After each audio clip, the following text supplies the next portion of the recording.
உள்ளமே பொங்குதையா வல்ல செயல்கள் நினைத்து நினைத்து உள்ளமே பொங்குதையா. நல்லவரே நன்மை செய்தவரே நன்றி நன்றி ஐயா. நல்லவரே நன்மை செய்தவரே நன்றி நன்றி ஐயா. நல்லவரே வல்லவரே ஆராதனை ஆராதனை. நீங்க பேசுங்க, நாங்கள் கேட்கிறோம். அடியனுக்கு ஒன்றும் தெரியாதுப்பா,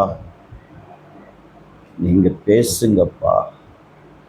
இந்த நாமத்துக்கு மகிமை. இந்த வார்த்தைகள் இந்த கடைசி காலத்துக்கு எங்களுக்கு பிரயோஜனமாக இருக்கட்டும். யூடியூப் மூலமாய் கேட்கிற கர்த்தருடைய பிள்ளைகளும் உலக ஜனங்களும் கேட்டு அப்பா கீழ்ப்படைந்து பயந்து இயேசு மெய்யான தேவன் என்று உலக ஜனங்கள் அறிந்து கொள்ளட்டும். கர்த்தருடைய பிள்ளைகள் பயந்து நடக்கட்டும். உங்கள் நாமம் மாத்திரம் மகிமைப்படட்டும். இயேசுவின் நாமத்தில் ஜெபிக்கிறேன் நல்ல பிதாவே, ஆமென் ஆமென். உட்கார். ஆண்டவராகிய இயேசுவின் நாமத்தில் உங்களை வாழ்த்துகிறேன். நல்ல ஒரு ஆராதனை, அரை மணி நேரம் தேவ ஆவியானவர் நம் மத்தியில் அசைவாடினார்.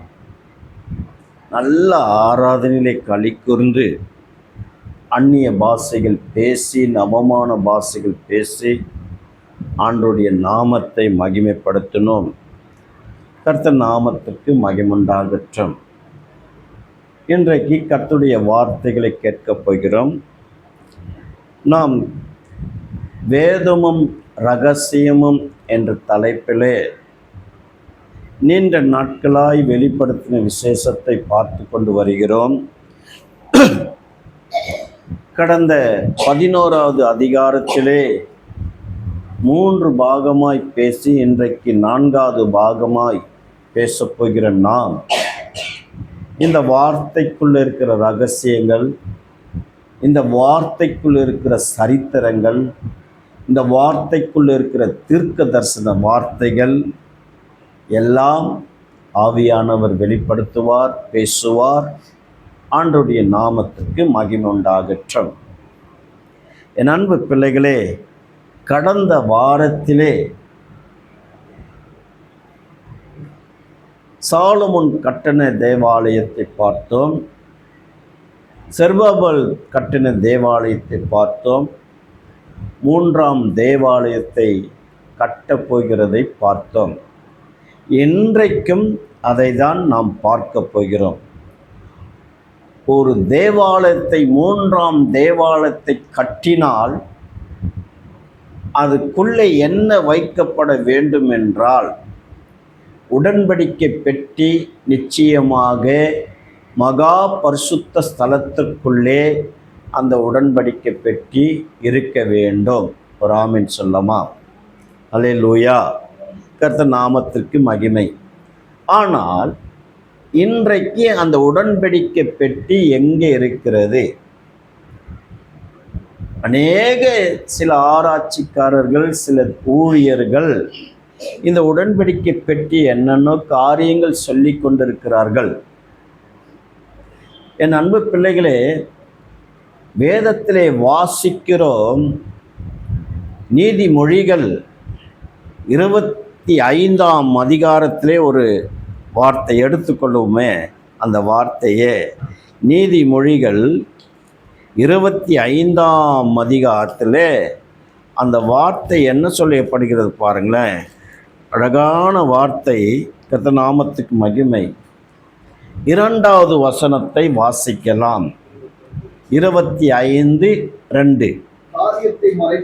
நன்றாக கவனிக்கணும். காரியத்தை மறைப்பது தேவனுக்கு மேன்மை, காரியத்தை ஆராய்வதோ ராஜாக்களுக்கு மேன்மை. ஒரு ஆமென் சொல்லுங்க. அல்லேலூயா.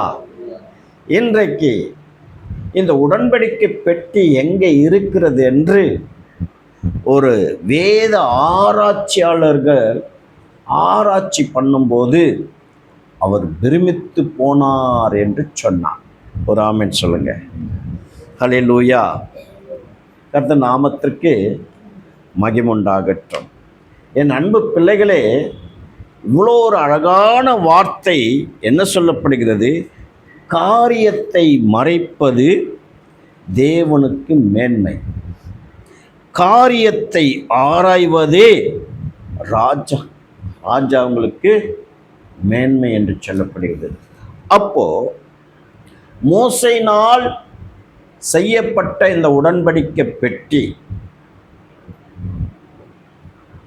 ஒரு சில ஊழியர்கள் என்ன சொல்கிறாங்க, மோசே மறிக்கும்போது அந்த இடத்துல மலைப்பகுதியிலே அவர் பொதிச்சிட்டு விட்டு மறிச்சிட்டார் என்று சொல்கிறாங்க. அப்போது சொல்லியிருக்கிறாங்க. கர்த்தர் நாமத்திற்கு மகிமை. இதில் யார் இப்படி சொல்லுகிறார்கள் என்றால், நம்ம வைத்திருக்கிற வேதாகமத்திலே 69 வார்த்தைகள் இருக்கிறது. எத்தனை வார்த்தை? 69. ஆனால் ஆர்சி கத்தோலிக்கர் புஸ்தகத்திலே ஒரு 6 புஸ்தகம் அதிகமாய் இருக்கிறது. இப்படியாய் சில பேர் உடன்படிக்கை பெட்டி எங்கே இருக்கிறது என்று சொல்லிக் கொண்டிருக்கிறார்கள். கர்த்தர் நாமத்திற்கு மகிமை. என் அன்பு பிள்ளைகளே, உடன்படிக்கை பெட்டி சாலமோன் கட்டினார், அங்கே வைத்தார். கர்த்தர் நாமத்திற்கு மகிமை. சாலமோனுக்கு அடுத்தது அந்த உடன்படிக்கை பெட்டி என்ன ஆனது என்று வேதம் ரகசியங்கள்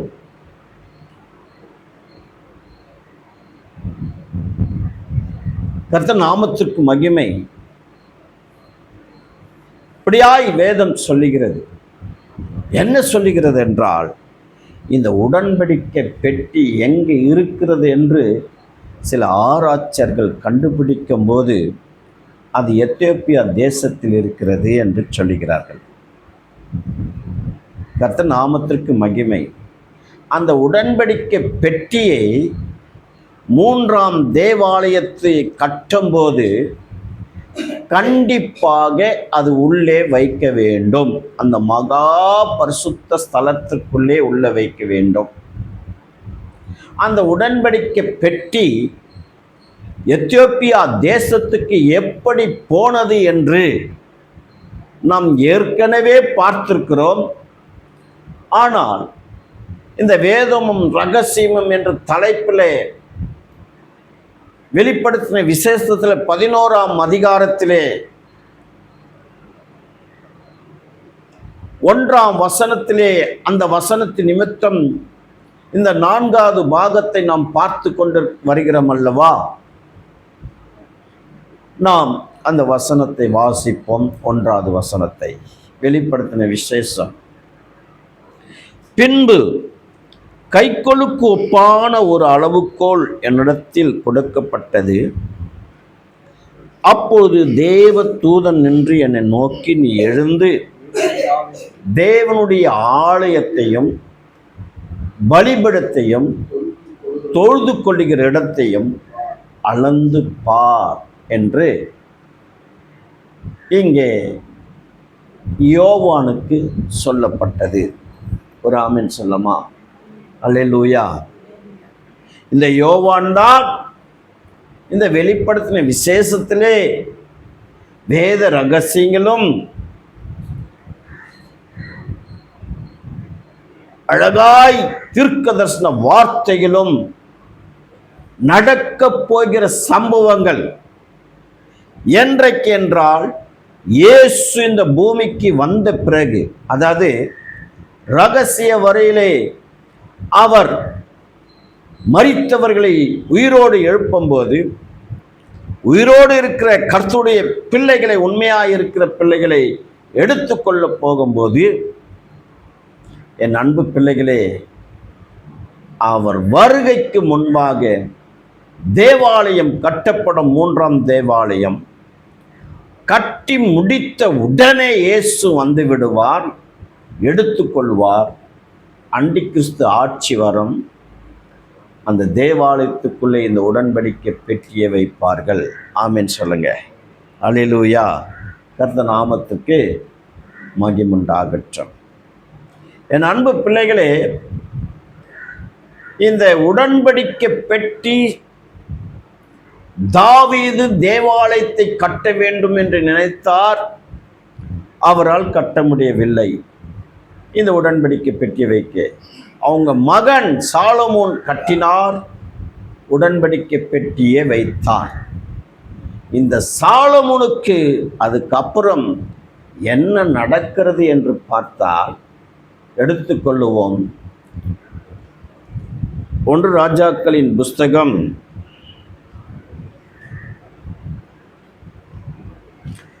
10ஆம் அதிகாரம்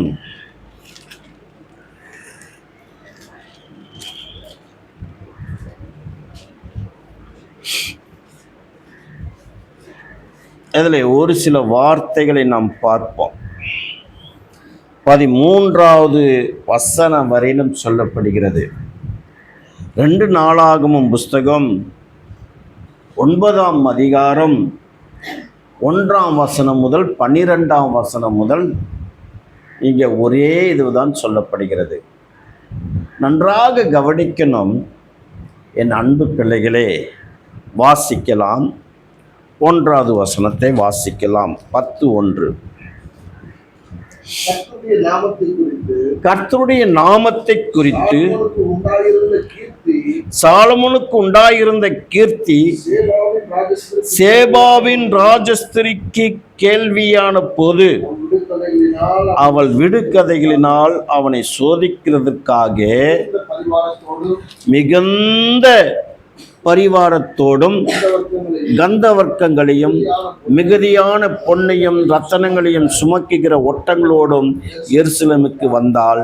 அவள் சாலமோனிடத்தில் வந்தபோது தன் மனதிலே இருந்த எல்லாவற்றையும் குறித்து அவனிடத்தில் சம்பாஷித்தாள். ஆமென் சொல்லுங்க. அல்லேலூயா. இவ விடுகதை சொல்லுகிறதிலே விசேஷமானவள். சாலமோன் அவருக்கு கொடுக்கப்பட்ட ஞானம் உலகத்தில் ஒருவனுக்கும் இல்லை, பிறக்க போறவனுக்கும் இல்லை. இப்படிப்பட்ட ஞானம் நிறைந்த சாலமோன், கர்த்தர் கொடுத்தார் அவருக்கு ஞானத்தை. ஆனால் இந்த விடுகதை சொல்லி சாலமோனை எப்படியாவது வசப்படுத்தலாம் என்று அந்த ஞானத்திலிருந்தே கீழே நினைத்தால், ஆனால் இவளுக்கு எவ்வளவு ஒரு ஞானம் இருக்கும் என்று பாருங்கள். இந்த சேபாவின் ராஜஸ்திரி பல உபகாரத்தோடு கூட அவள் எருசலேமுக்கு வருகிறாள். இஸ்ரவேலின் ராஜாவாகிய சாலமோனை பார்க்கிறாள். அவள் பார்த்த பிறகு அவளுடைய விடுகதை சொல்ல அவளுக்கு அங்கே வழி இல்லாமல் போய்விட்டது. ஒரு ஆமென் சொல்லுங்க. அல்லேலூயா. கர்த்தர் நாமத்துக்கு மகிமையுண்டாகட்டும். ஆனால் மிகுந்த பரிவாரத்தோடும் கந்தவர்க்கங்களையும் மிகுதியான பொன்னையும் ரத்தனங்களையும் சுமக்குகிற ஒட்டங்களோடு எருசலேமுக்கு வந்தாள். அவள் சாலமோனிடத்தில் வந்தபோது தன் மனதில் இருந்த எல்லாவற்றையும் குறித்து அவனிடத்தில் சம்பாஷித்தாள். ஒரு ஆமென் சொல்லுங்க. அல்லேலூயா. விடுகதையினால் சாலமோனை விடும்படியாய் இவளும் ஒரு நாணத்தில் சிறந்தவளாய் காணப்பட்டு எருசலேமுக்கு வந்தாள். ஆனால் சாலமோனிடத்தில் வந்து சாலமோனை பார்க்கும்போது வாலிபர், அழகுள்ளவர், ஒரு ஆமென் சொல்லுங்க, நாணத்தில் சிறந்தவர். இவளும் அழகுள்ளவன், அது கலரம் இல்லாத கருப்பம் இல்லாத எப்படி மாநிறம் கொண்டவள், முடி சுருள் சுருள் உள்ளவள், இப்படியாய் அவள் ஒரு அழகுள்ளவளாய் காணப்பட்டபடினால் விடுக்கதினால் சோதிக்கும்படியாய் அதை விட்டுவிட்டாள். தன் மனதில் இருந்த எல்லாவற்றையும், அவள் தேசத்தில் இருந்தது, அவளுடைய பர்சனல் வாழ்க்கையில் இருந்தது எல்லாவற்றையும் என் அன்பு பிள்ளைகளே சாலமோனிடத்தில் பேசினாள். ஒரு ஆமீன் சொல்லமா? அல்லேலூயா. கர்த்தர் நாமத்திற்கு மகிமுண்டாகட்டும்.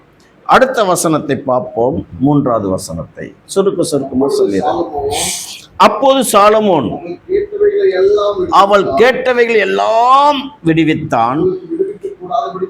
அவளுக்கு விடுவிக்க கூடாதபடிக்கு ஒன்றாகிலும் ராஜாவுக்கு மறைப்பொருளாய் இருக்கவில்லை. ஒரு ஆமென் சொல்லுங்க. எல்லாவற்றையும் அவர் சொல்லிவிட்டால் இப்போது சாலமோன் அவளிடத்து சொல்லுகிறார்.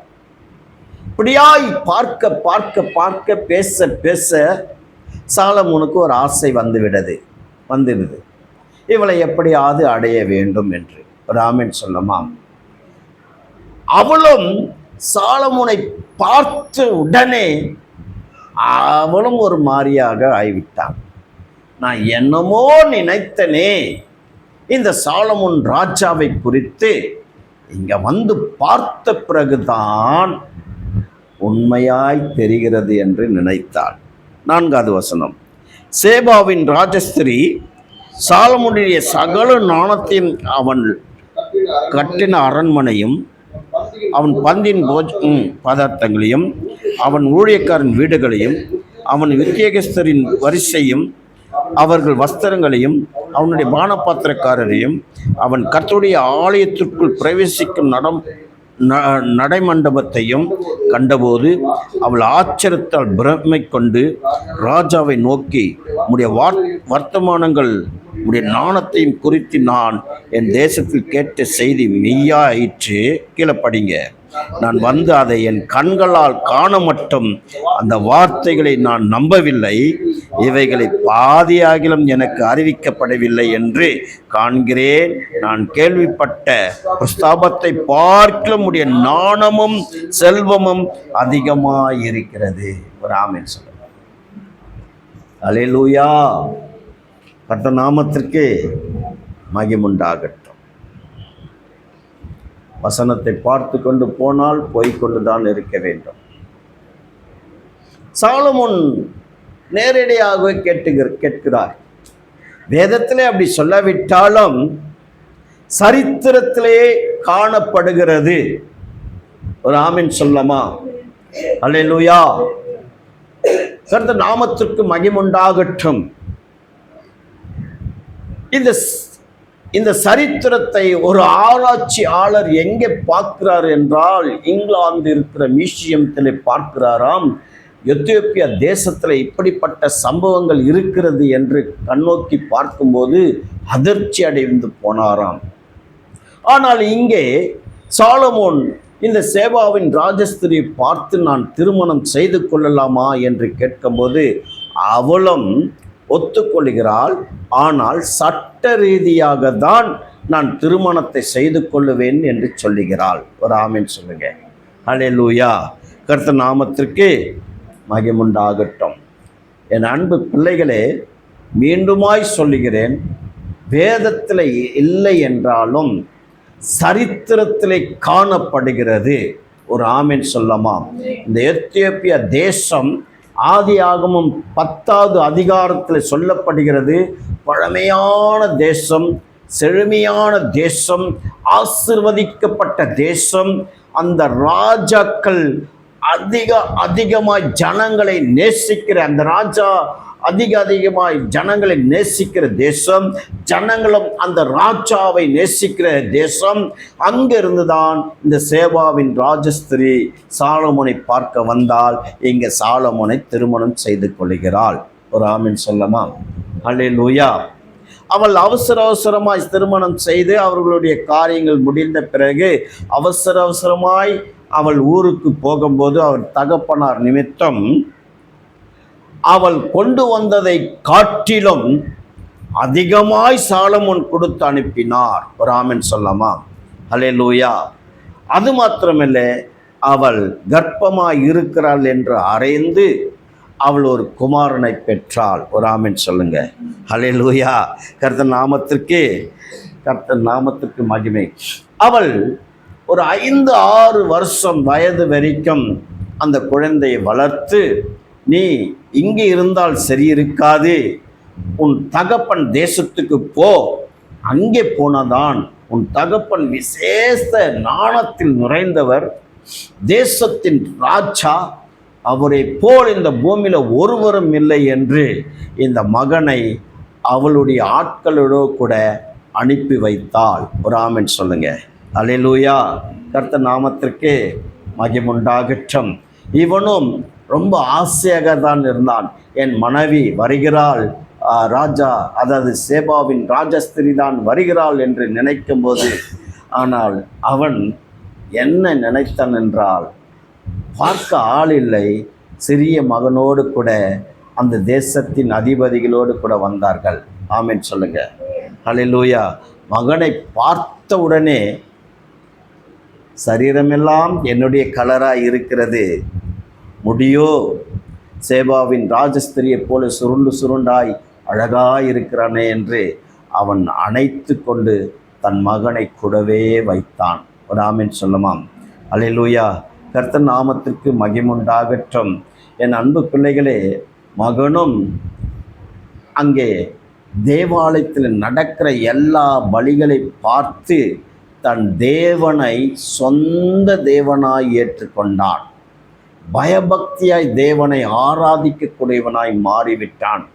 நாட்கள் கடக்க தகப்பனுடைய செயல்களை பார்க்கும்போது, அவருக்கு இருக்கிற எல்லா மனைவிகளை இவன் பார்க்கும்போது, இவர் ஒரு ராஜா, கேள்வி கேட்க முடியாது.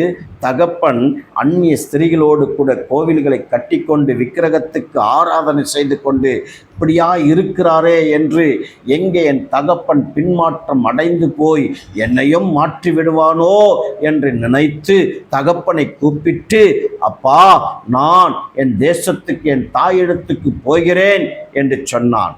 அப்படியா, நீ போகலாம் என்று சொல்லும்போது மகன் கேட்கிறான், ஒரு வார்த்தை கேட்கிறான். என்ன வார்த்தை என்று கேட்கும்போது, எனக்கு தேவாலயத்துக்குள்ளே இருக்கிற உடன்படிக்கை பெட்டியைப் போலே அழகான ஒரு பெட்டியை எனக்கு செய்து கொடு என்று கேட்கிறான். நான் என் தேசத்துக்கு போய் என் தெய்வத்திற்கு இங்கே எப்படி ஆராதனை நடந்ததோ அதே போல் என் தேசத்திலே போய் நான் ஆராதிக்க போகிறேன், அந்த உடன்படிக்கை பெட்டி அதே போல் செய்து கொடு என்று சொல்லும்போது, உடனே சாலமோன் என்ன பண்ணார்? ஆட்களை அனுப்பி அந்த உடன்படிக்கை பெட்டி யாத்ராகமத்திலே மோசே எப்படி செய்தாரோ, நீளம், அகலம், உயரம் எப்படி அந்த தங்கத்தால் செய்யப்பட்டதோ அதே போல செய்து தன் தகப்பனோடு கூட மகனுக்கு கொடுத்தாராம் சாலமோன். ஆமென் சொல்லுங்க. அது மாத்திரமில்லை, இன்னொரு காரியத்தை கேட்டுகிறார். எனக்கு ஆசாரியர்களை கொடுங்க என்று கேட்டிருக்கிறார். பல ஆசாரியர்களையும் கொடுத்திருக்கிறார். கொடுத்துட்டு போய்விட்டார்.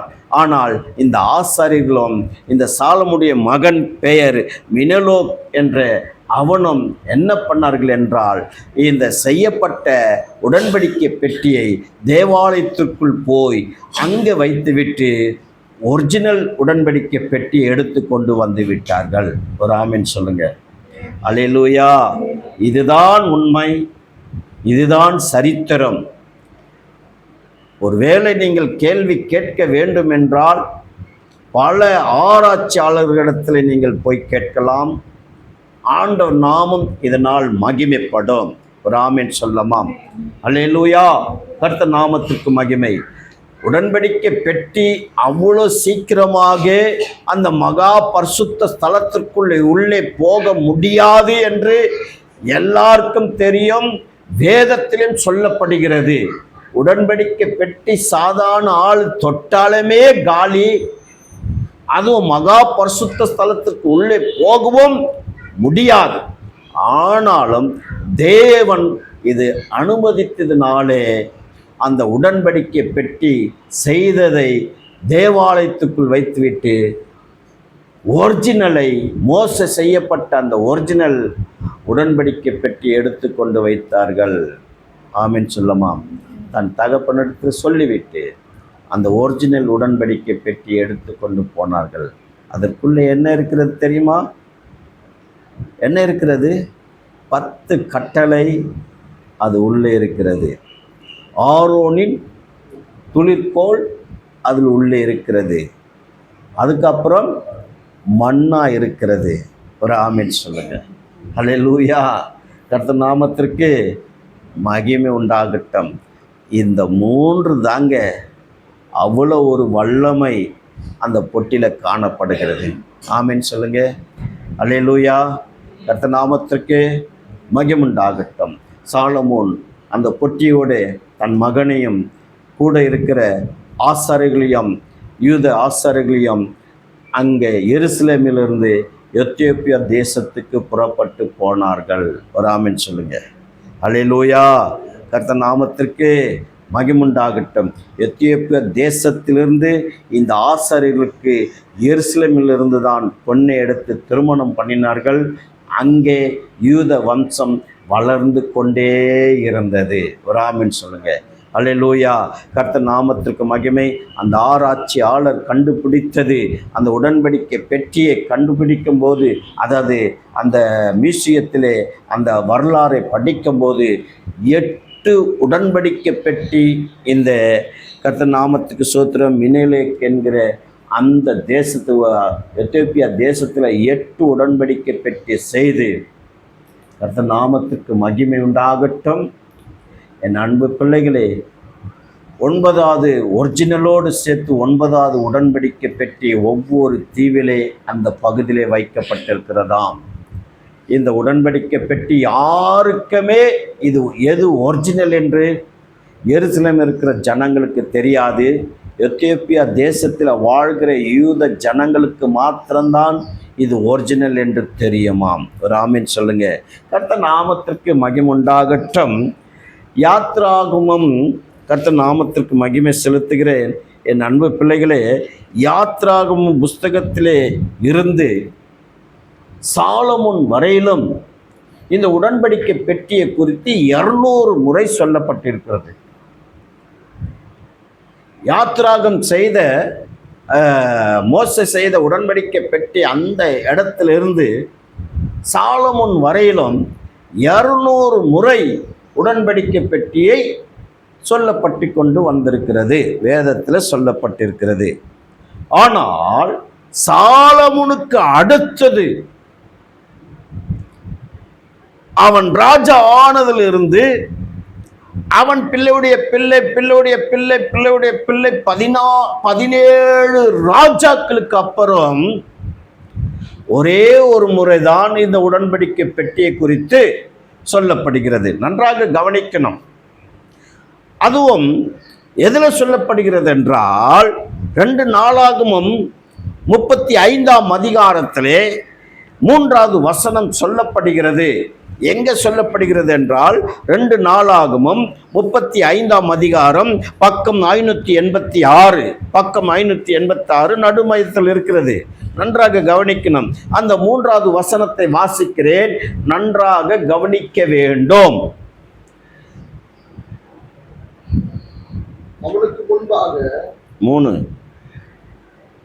அவன் தன் ராஜ்யபாரத்தில் 8ஆம் வருஷத்தில் 35வது அதிகாரம்பா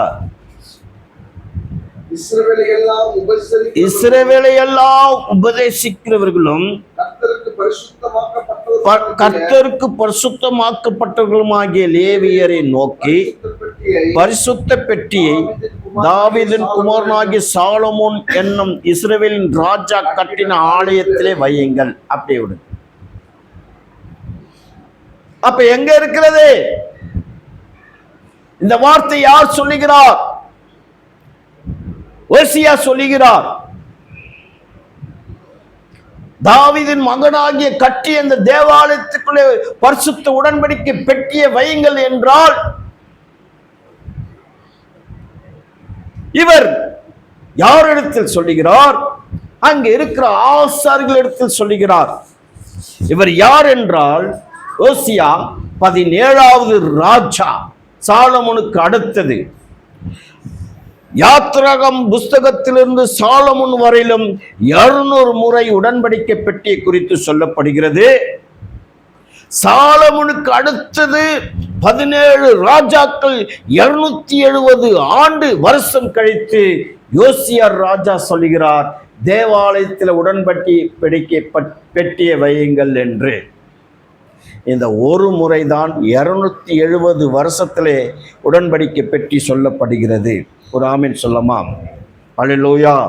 கர்த்தர் நாமத்திற்கு மகிமுண்டாகட்டும். அப்ப இந்த உடன்படிக்கை பெட்டி எங்க இருக்கிறது? இதுதாங்க சரித்திரம். ஒரு ஆமீன் சொல்லமா? அல்லேலூயா. கர்த்தர் நாமத்திற்கு மகிமுண்டாகட்டும். சாலமோன் கட்டின தேவாலயம் பாபிலோன் தேசத்தின் மூலமாக இடிக்கப்படும் போது அங்கே எல்லா பொருட்களையும் எடுத்துக்கொண்டு போனான் சாலமோன், அதாவது பாபிலோன் தேசத்தார் என்று. பாபிலோன் தேசத்தின் இராணுவங்கள் உடன்படிக்கை பெட்டியை எடுத்துக்கொண்டு போனார்கள் என்று வேதம் சொல்லவில்லை. அப்படி எடுத்துக்கொண்டு போனால் என்ன நடக்கும்? சாலமோன் மகன் எத்தியோப்பியா தேசத்துக்கு அந்த உடன்படிக்கை பெட்டி எடுத்துக்கொண்டு போகும்போது செழிப்பான இருந்த தேசம் வறுமையாக மாறிவிட்டது. ஆனால் பாபிலோன் தேசத்துக்கு இந்த உடன்படிக்கை பெட்டி எடுத்துக்கொண்டு போனார்கள் என்று சொல்லப்படவில்லை. 586வது வருஷத்திலே செருபாபேல் அங்கிருந்து விடுதலாகி வந்து தேவாலயத்தை கட்ட வேண்டும், தேவாலயத்துக்குள்ளே இந்த உடன்படிக்கை பெட்டியை வைக்க வேண்டும் என்றும் உடன்படிக்கை பெட்டி எடுத்துக்கொண்டு வந்தேன் என்று சொல்லப்படவில்லை. ஆண்டவர் இயேசு கிறிஸ்து 2 முறை, அதாவது தேவாலயத்தை சுத்தம் பண்ணும்போது செருபாபேல் கட்டின ஆலயத்திலே இயேசு கிறிஸ்து இந்த பூமியில உலாவிக் கொண்டிருக்கும் போது 2 முறை பரிசுத்தப்படுத்தும் போதும் அங்கே உடன்படிக்கை பெட்டி இயேசு கிறிஸ்து பேசவும் இல்லை. பல சீசர்கள், அப்போஸ்தலனாகிய பவுல் இந்த உடன்படிக்கை பெட்டியை குறித்து பேசவும் இல்லை. ஒரு ஆமீன் சொல்லுங்க. ஹல்லேலூயா. கர்த்தர் நாமத்திற்கு மகிமை. 1ஆம் நூற்றாண்டிலே ரோம் அரசாங்கம் வந்து செருபாபேல் கட்டின இந்த தேவாலயத்தை இடித்து நாசம் பண்ணும் போது அந்த இடத்திலையும் இந்த உடன்படிக்கை பெட்டியை பேசவில்லை. ஆனால் ஜனங்கள், ஊழியர்கள் என்னென்னமோ பேசுகிறார்கள். மோசே ஒளித்து வைத்து விட்டார், எரேமியா ஒளித்து வைத்து விட்டார், இங்கே தேவாலயத்தை பிரித்து, அதாவது உடன்படிக்கை பெட்டியை ரோம் அரசாங்கம் பிரித்து எடுத்துக்கொண்டார்கள் என்று சொன்னார்கள். உடன்படிக்கை பெட்டி யோதோம் வீட்டில் இருக்கும்போது 3 மாதம் இருக்கும்போது ஆசீர்வதிக்கப்பட்டான். உடன்படிக்கை பெட்டி பெலிஸ்த தேசத்தில் 7 மாதம் இருந்தது. அவர்கள் 5 பட்டணமும் அழிக்கப்பட்டது. உடன்படிக்கை பெட்டி, என் அன்பு பிள்ளைகளே, மெத்மேஸ் என்ற அந்த பெலிஸ்த தேசத்திலிருந்து வரும்போது அந்த மெத்மேஸ் அந்த இடத்திலே இஸ்ரவேல் ஜனங்கள் உடன்படிக்கை பெட்டியை பார்க்க வேண்டும் என்று துடிச்சதினாலே 50,000 பேர் செத்தார்கள். அந்த உடன்படிக்கை பெட்டி தாவீது கொண்டு வரும்போது ஊசா என்றவனும் அவன் வீட்டில் தான் இருந்தது உடன்படிக்கை பெட்டி. அது உடன்படிக்கை பெட்டி கீழே விழுது என்று அவன் பிடித்ததுனால கர்த்தர் அடிச்சான், சுருண்டு வந்து செத்தான். ஆனால் உடன்படிக்கை பெட்டி இன்றைக்கு ஜனங்கள், ஊழியர்கள் என்னென்னமோ பேசிக்கொண்டிருக்கிறார்கள். சரித்திர வண்ணமாய் எத்தியோப்பியா தேசத்திலே 9 உடன்படிக்கை பெட்டி காணப்படுகிறது. ஒரு ஆமீன் சொல்லுங்க. அதில் உண்மையான உடன்படிக்கை பெட்டி அங்கே இருக்கிற யூத ஜனங்களுக்கு தான் தெரியும். இன்றைக்கு யூத ஜனங்கள் பல தேசத்தில் இருக்கிறார்கள். பல தேசத்தின் மக்களும் எருசலேமிலே இருக்கிறார்கள். யூத ஜனங்கள் எத்தியோப்பியாவில் இருந்து அவர்கள் பெருக பெருக பெருக எருசலேமிலிருந்து பெண் எடுத்தார்கள். எருசலேமிலிருந்து யூதர்களை எடுத்து இன்றைக்கு எத்தியோப்பியா யூத ஜனங்கள் அதிகமாய் பெருகிருக்கிறபடினால் இன்றைக்கு எருசலேமுக்கு அந்த யூத ஜனங்கள், எத்தியோப்பியா யூத ஜனங்கள் ஒன்றாக ஒன்றாக ஒன்றாக எருசலேமுக்கு வந்து சேருகிறார்கள். ஒரு ஆமென் சொல்லமாம். இந்த கடைசி காலகட்டத்திலே என் அன்பு பிள்ளைகளே, 3வது தேவாலயத்தை கட்ட நாட்கள் வந்துவிட்டது. என்றைக்கு அந்த 3வது தேவாலயத்தை கட்டுகிறார்களோ அன்றைக்கு கண்டிப்பாக உடன்படிக்கை பெட்டியை உள்ள வைக்க வேண்டும். ஒரு ஆமென் சொல்லுங்க. ஹல்லேலூயா. கர்த்தர் நாமத்துக்கு மகிமை. அன்றைக்கு தான் உள்ள வைத்த பிறகு 3 வருஷ காலம் பழைய ஏற்பாட்டின் காலம் ஆரம்பமாகும். ஆமீன் சொல்லுங்க. அதாவது உடன்படிக்கை பெட்டி யாரு கொண்டு வருவார்கள் என்று சொன்னால் எத்தியோப்பியா யூத ஜனங்கள் தான் அந்த உடன்படிக்கை பெட்டி எடுத்து கொண்டு வந்து கட்டப்போகிற தேவாலயத்துக்குள்ளே வைப்பார்கள். ஒரு ஆமீன் சொல்லமா? வைத்த உடனே ஆண்டவர் இயேசு வந்து விடுவார். ஆண்டவர் இயேசு வந்து மரித்த எல்லா பரிசுத்தவான்களையும் எடுத்து உயிரோடு எழுப்புவார். உயிரோடு இருக்கிற கர்த்தருடைய பிள்ளைகள், உண்மையாக இருக்கிற பிள்ளைகளை எடுப்பார். பின்மாற்றம் அடைந்திருக்கிற கிறிஸ்தவனை, அதாவது கைவிடப்படுவார்கள், அவர்கள் அண்டி கிறிஸ்து ஆட்சிக்கிட்ட மாட்டுவார்கள். ஒரு ஆமீன் சொல்லமா? அல்லேலூயா. ஒரு தேவாலயத்தை கட்டினால் கண்டிப்பாய் உடன்படிக்கை பெட்டி உள்ளே இருக்க வேண்டும். அந்த உடன்படிக்கை பற்றி சரித்திர பிரகாரமாக ஆராய்ச்சி கண்டுபிடிக்கப்பட்டதுனாலே அந்த உடன்படிக்கை பெட்டி எங்கே இருக்கிறதுனா எத்தியோப்பியா தேசத்திலே 9 உடன்படிக்கை பெட்டி ஒவ்வொரு தீவில் இருக்கிறது. அந்த உண்மையான உடன்படிக்கை பெட்டி அந்த யாருக்கு தெரியும்னால் எத்தியோப்பியா யூத ஜனங்களுக்கு மாத்திரம்தான் தெரியும். அவர்கள் இன்றைக்கு எருசலேமிலே வந்து கொண்டு சேர்கிறார்கள். அவர்கள்தான் எடுத்து கொண்டு வந்து தேவாலயத்துக்குள்ளே வைப்பார்கள். ஆண்டவருடைய நாமம் மகிமைப்படும். ஒரு ஆமீன் சொல்லமா? அல்லேலூயா. கர்த்தர் இந்த வார்த்தைகளை ஆசீர்வதிப்பராக. இந்த வார்த்தைகளை கேட்கிறவர்கள் விசுவாசிங்கள். கடைசி காலம், ஆண்டவர் இயேசு சீக்கிரமாய் வரப்போகிறார். 3ஆம் தேவாலயத்தை கட்டி முடித்தவுடனே ஒரு ஆமீன் சொல்லுங்க, இயேசு வந்துடுவார். அல்லேலூயா. அதற்கு முன்பாக 3ஆம் உலகப் போரும் கண்டிப்பாய் நடக்கும். 3ஆம் உலகப் போருக்கும் 3வது தேவாலயத்துக்கும் சம்பந்தம் இருக்கிறது. இயேசுவின் வருகைக்கும் சம்பந்தம் உலகப் போருக்கும், 3ஆம் உலகப் போருக்கும் 3ஆம் தேவாலயத்திற்கும் சம்பந்தம் இருக்கிறது. சீக்கிரத்திலே உலகம் கர்த்தர் நாமத்திற்கு மகிமுண்டாகட்டும், முடிவு வந்துவிட்டது. ஒரு ஆமீன் சொல்லுங்க. அல்லேலூயா. இருக்கிற எல்லா அரசியல்வாதிக்காரங்களும் இயேசுவின் பாதத்தில் விழுந்தால்தான், இருக்கிற எல்லா பணக்காரங்களும் இயேசுவின் பாதத்தில் வந்து விழுந்தால்தான் ரட்சிப்பு பரலோகத்தை பெற்றுக்கொள்ள முடியும்.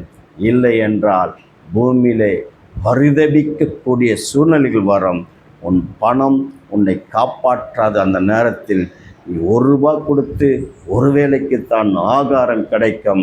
இப்படிப்பட்ட கொடூரமான காலம் வரப்போகிறது. இன்றைக்கே இயேசுவை ஏற்றுக்கொள்ளுங்கள். கர்த்தர் நாமத்திற்கு மகிமுண்டாகட்டும். கர்த்தர் இந்த வார்த்தைகளை ஆசீர்வதிப்பாராக. ஆமென்.